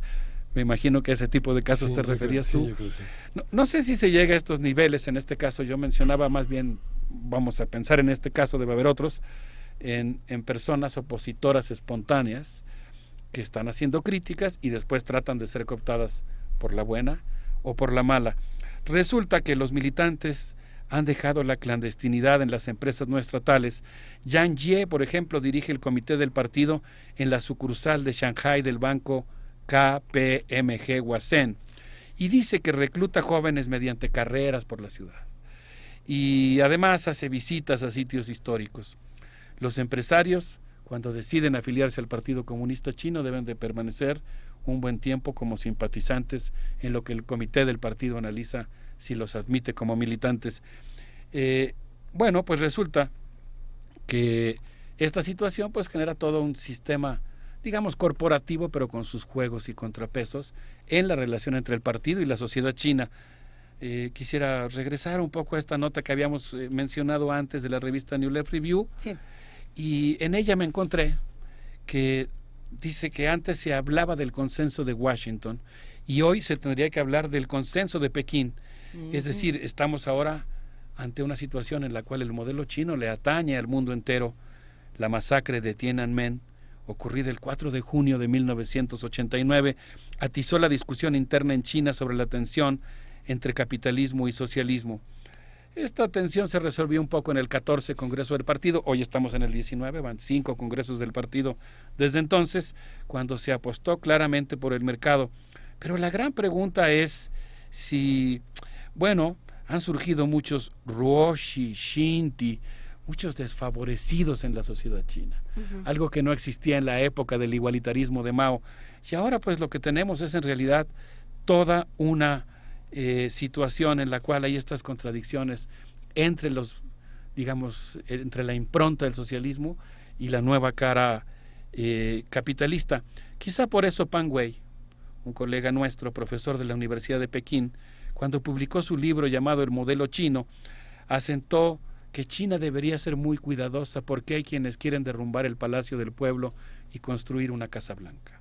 Y China, dijo él, no debe seguir el camino de pensar que la modernización es la americanización. China tiene que seguir su propio modelo y nadie puede explicarse el capitalismo contemporáneo en China sin tomar como una de sus variables fundamentales los 30 años de revolución inspirados en Mao, que forman parte fundamental de la explicación de lo que es la sociedad china hoy y de sus contradicciones. Es que creo que esto que apuntaba Luisa es muy interesante, de cómo el modelo social, el modelo político está fincado en la economía. O sea, lo que tiene China es su fuerza de trabajo y una serie de recursos naturales también, por supuesto, su enorme territorio. O sea, tiene muchos recursos. Y dinero por todos lados. Y dinero por todos lados. O sea, yo creo que en el caso de Rusia y China, esa es una parte muy interesante por la cual empezar el estudio, ¿no? Cómo se han relacionado estos países que de alguna manera ideológicamente le declararon la guerra al capital, cómo ahora se aprovechan de ese mismo capital para afianzarse y para darse el lujo de decir, nosotros nos medimos con otros raseros, ¿no? Entonces, ¿cómo se reacomoda el mundo en torno a ellos? No repitiendo el boletín, como decías tú, sino tomándose otros trabajos, ¿no? Sí, yo tomaría muy en serio lo que dices, ¿no? En realidad, pues lo que tenemos es una sociedad súper compleja a la que habría que asomarnos y se ve que va a ser toda una aventura porque hay una cultura muy antigua, muy densa, muy sofisticada, muy barroca, nos va a dar para muchas notas. Sí. Por eso indigna un poco que alguien repita un boletín y nos diga lo mismo sobre un lugar donde hay tanto que decir. Está padre, ¿no? Tenemos encima una tarea hermenéutica. Lo que pasa es que también lo compran esos espacios, Alberto. O sea, se repite lo mismo de manera homogénea porque lo compran y solo son invitados los periodistas que van a trabajar de esa manera. Digamos, si uno ha cubierto, por ejemplo, cosas en países socialistas, es muy difícil salirte de la agenda, tomar un taxi, nunca encuentras un taxi. Ir a pie y hablar con la gente es muy difícil. No sé, he tenido esa experiencia de hablar con algunas personas fuera del tema y al principio acceden y después ya no acceden, porque evidentemente tus conversaciones están auditadas, tus tránsitos en el país están vigilados. Es difícil ir a un congreso donde se discuten esas cosas, salirse de la sala de prensa es así como Es una especie como de zoológico para periodistas, no puedes hacer nada. Pero ese es el trabajo del periodista, ¿no? Yo Sí. creo que estamos de acuerdo en esa ética, o sea, necesitamos un periodista especializado. Sí, claro. Un periodista que llegue a un país socialista y se sepa mover en un país socialista y encuentre estas rendijas y contradicciones y conozca la densidad y las complejidades de la sociedad socialista y se pueda mover ahí y la pueda leer y desarrolle una hermenéutica propia. Pues no sé, como cuando va uno a un país socialista y Sí. entonces, pues, ¿qué Sí. haces? Aprenderte a mover en el país socialista La nómina de periodistas invitados que hablen chino sería interesante revisarla. Para ver hacer- si puede salir. para O sea, hacer uno su trabajo, ¿no? Claro. Porque el trabajo de uno es encontrar esas, o sea, el trabajo de uno, no solo, ahora sí que no solo Sí. en China, también en México Sí. es salirse de ese Aquí y en zoológico China. para periodistas. sí. Aunque en este caso, lo podemos platicar después, yo tengo la impresión que esa nota sobre el culto a la personalidad de Xi Jinping no fue comprada por el gobierno chino, sino más bien cooptada por la propaganda anticomunista Ujú. y xenófoba, encabezada claramente Los por dos actores lados, muy ¿no? concretos que también suelen, con mucha frecuencia y en muchos casos con éxito, comprar a los periodistas para ganar una opinión que denoste a un país. Y yo creo que en Sí. lugar de denostarlo hay que conocerlo. Hay que conocerlo, Habría que querido conocer Alberto. sus claroscuros, ¿no? Sus aspectos que requieren Hay que crítica. dudar de nuestras categorías. Pues Sí. miren, ya llegó a su fin el Mundos Posibles del día de hoy, pero hay que decirlo, la participación de Alberto Betancourt cada semana siempre despierta las mejores controversias y los comentarios más interesantes en nuestras redes sociales. Estaría buenísimo la próxima semana hablar justo de los medios. Bueno, no sé, Alberto, son tus mundos posibles y nosotros te seguimos de la mano, nos encanta. A mí me gustaría hablar de las tesis sobre Benjamín, No, bueno. porque necesitamos Ese un mi poco de Walter oxígeno Benjamin. y esperanza. ¿Qué les parece si nos vamos escuchando a Xi Xian Xiao con un poquito de rock chino? Adelante. Una maravilla. Gracias, querido Gracias, Alberto Alberto Betancourt. Saludos para todos.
Primer movimiento. Hacemos comunidad.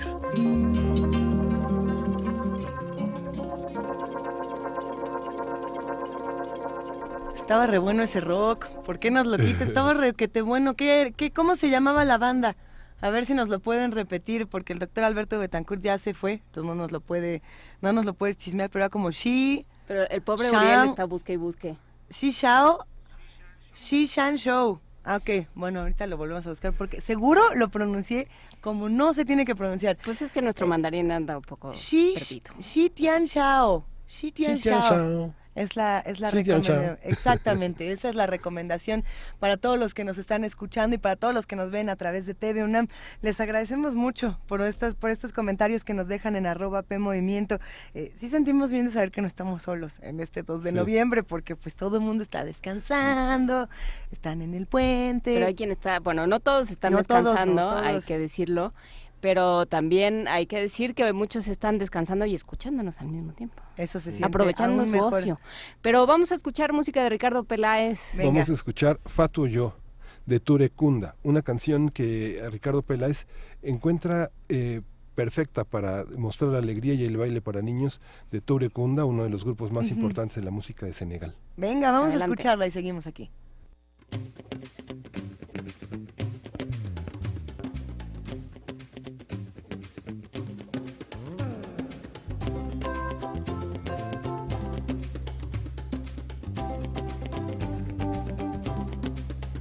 Fatuyo, si ya ya la no. Fatuyo, si ya ya la no. Fatuyo, si ya ya la no. Fatuyo, si ya ya la no. Fatu fai fai fatu fatu lema yo fatuyo, si ya ya la no. Fatuyo, si ya ya la no. Fatuyo, si ya ya la no. Fatuyo, si ya ya la no. Fatuyo, si ya ya la no. Fatu fai fai fatu fatu lema yo fatuyo, si ya ya la no. Butumbele butumbele butumbele butumbele butumbele butumbele butumbele butumbele butumbele. Oh mami sera, oh mami gas. Butumbele, oh mami sera, oh mami gas. Butumbele.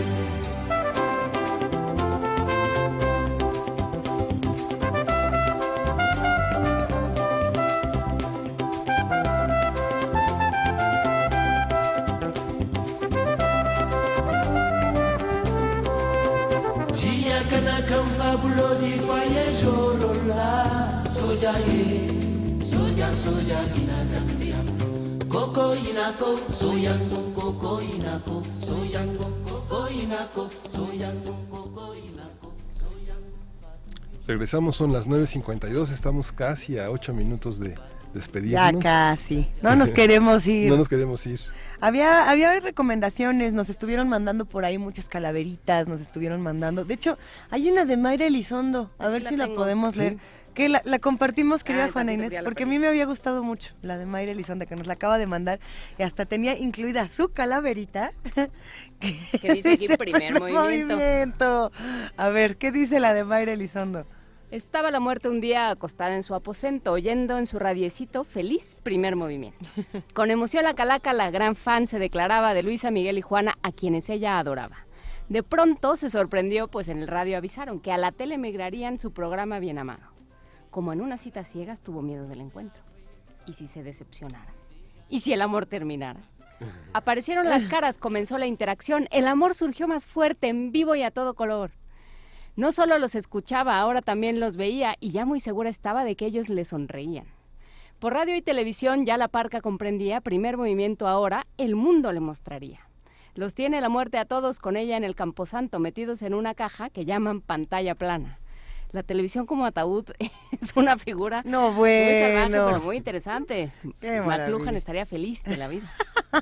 Gracias a Mayra Elizondo, le mandamos un abrazo muy grande. Oigan, yo quería ver si podíamos hacer una invitación. Claro. Aquí o sea, si podíamos invitar a un integrante de Primer Movimiento a que se venga un momento a la cabina a contarnos que mañana nada más y nada menos que Calme Cali cumple un año de transmisión. Sí, Calme Cali es esta serie que se dedica nada más y nada menos que a darle voz y cuerpo a todas las comunidades de nuestro país, a todos los pueblos originarios, desde un punto de vista completamente distinto al que estamos acostumbrados. Vania Nuche se ha encargado de la conducción de este programa de manera maravillosa durante un añote. Paco Ángeles ha estado en la producción, ambos son familia de Primer Movimiento y aquí están todos los días. Y no estaría mal que vinieran, además de verme la cara y decir, ay sí, gracias, que vinieran a contarnos un momento, tenemos un par de minutos, para platicar justamente de lo que Calme Cali ha significado para Radio UNAM. Era un programa desde mi punto de vista urgente, que la UNAM no tenía y que además pues aquí en Primer Movimiento también se pudieron gestar muchas cosas al respecto, ¿no? Con el programa de la interculturalidad con Juan Mario Pérez y con todos estos seres que le entraron. Hola, Vania Noche. Hola. ¿Qué tal que te saqué así de tu silla nomás para que platicaras con nosotros? Pero me da mucha emoción platicarles. Muchas felicidades, estamos querida Vania muy Noche. contentos. Muchas gracias a todos, a todo Radio UNAM, a todos los que han sido parte de este esfuerzo que ha durado más de un año, porque obviamente hubo preproducción, etcétera. Así es. Y bueno, anunciándoles que próximamente vamos a tener una sorpresa porque La próxima semana nos vamos para Chiapas y vamos a recopilar información, vamos a entrevistar a hablantes en sus propias regiones. Eso. Entonces estamos muy emocionados por ello. ¿Cuál ha sido tu experiencia favorita de todo esto, querida Vania Híjole, Nuche? he tenido muchas experiencias, creo que cada entrevista tiene algo valioso, cada entrevista tiene algo que aportar, algo nutritivo. Recientemente hablamos con Irma Pineda, que nos habló mucho sobre la labor de las mujeres, de la visión femenina en las regiones, en las culturas originarias. Creo que esto tiene mucho valor, pero hemos tenido, biólogos, ingenieros físicos, entonces ha estado muy nutrido Calmecali. No solamente hablamos de la lengua y las culturas, las tradiciones que son más conocidas, sino también de otras profesiones que tienen los propios hablantes, y eso es muy valioso y nos llena de mucho orgullo. Estoy muy emocionada. ¡Ah, qué maravilla! Hay que decir que Calmecali se hace también con el apoyo del Programa Universitario para el Estudio sobre Programa Universitario de Estudios de la Diversidad Cultural y la Interculturalidad de la UNAM. El PUIC. Es que hay que decir que le cambian de nombre cada 10 minutos, entonces es complicado. El PUIC de la UNAM, búsquenlo así.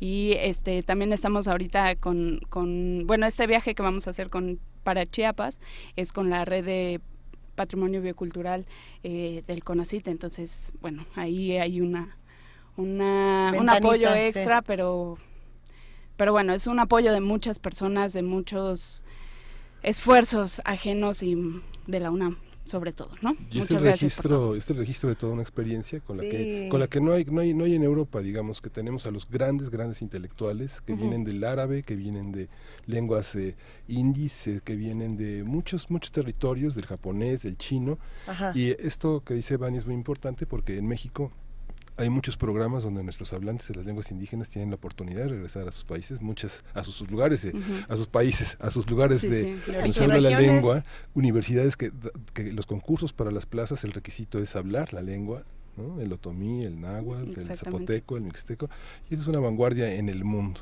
¿no? Y la labor que hacen todos ellos de traducción, justo porque hace falta, ¿no? Esa parte en muchos rubros del país, sobre todo en cuestiones legales y médicas, que no hay esa traducción en el castellano, pues ellos hacen una labor valiosa de traducción. Y otra importante de que las lenguas no se pierdan, ¿no? Que también, por ejemplo, lo platicamos con Cindy Pérez Ramírez cada vez que hablamos con ella, como ella nunca aprendió zapoteco, ¿no? Su madre habla zapoteco, ella nunca lo aprendió, y son lenguas que se han ido perdiendo y que con esto se les empieza a dar visibilidad y se empieza a ganar terrenos de diferentes tipos. Ayer hablábamos aquí con Emilio Álvarez y Casa y él decía cómo es posible que no tengamos en cada uno de los estados un representante de los pueblos indígenas, que no nos planteemos seriamente cómo entender y cómo adaptar aquello que llamamos usos y costumbres a un otro esquema, a un esquema de derechos humanos, a un esquema de equidad de género. Hay un montón de discusiones que tener. Ahí te dejamos 2 temas, Vania. Sí, claro que sí. Ahí te dejamos muchos. Que por cierto, ahí debe haber petición. Ojalá que ya tenga cuenta de Twitter o de redes Calmecali, porque yo les quiero mandar como 1000 peticiones diferentes. A mí se me antoja mucho escuchar de los mushes, por ejemplo. Creo que es un espacio donde se podría hablar distinto de estos seres tan particulares y tan bellos, de política. No, felicidades, pues Calmecali. Vamos a buscarle Feliz año para dar ese programa. Para todos aquellos que tengan temas a tratar en Calmecali, ¿cuáles son las redes? Pues a las redes de Radio UNAM, o pueden escribirme a mi cuenta personal, es @vanianuque. Y también nos pueden escribir a la nuestra, si quieren, también aquí en Primer Movimiento echan chisme. Pues no es cierto, Vani. Gracias, muchas gracias a todos. Aquí tomamos los recados como en miscelánea. Sí, pues sí, no, mándenos. Ándele. Gracias a todos los que hacen Primer Movimiento. Le mandamos un gran abrazo a Ricardo Peláez, quien nos deja esta música con la que cerramos esta mañana, Miguel Ángel. Vamos a cerrar con Jackson Brown, un músico norteamericano que ha tenido una posición ética y política que califican de protesta de izquierda, más allá de modas y oportunismos. Y en esta canción, When the Stone Begins to Turn, hace con Salif Keita, este músico de Mali, esta gran despedida de Ricardo Peláez. Muchas gracias, Ricardo, por estas curadurías. Y nos escuchamos mañana. Feliz Día de Muertos para todos. Homenajeen a sus queridos seres como mejor lo deseen. A los muertos. A los vivos y a los muertos. Hasta mañana. Esto fue Primer Movimiento. El mundo desde la Universidad y Salif Keita.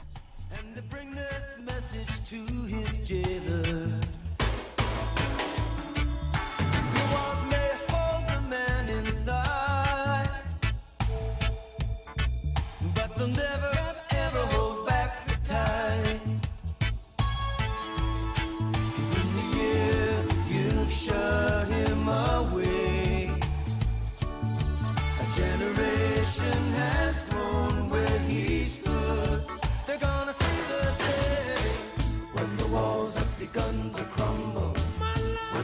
stars have begun to burn, when the wind is singing freedom, when the stone begins to turn.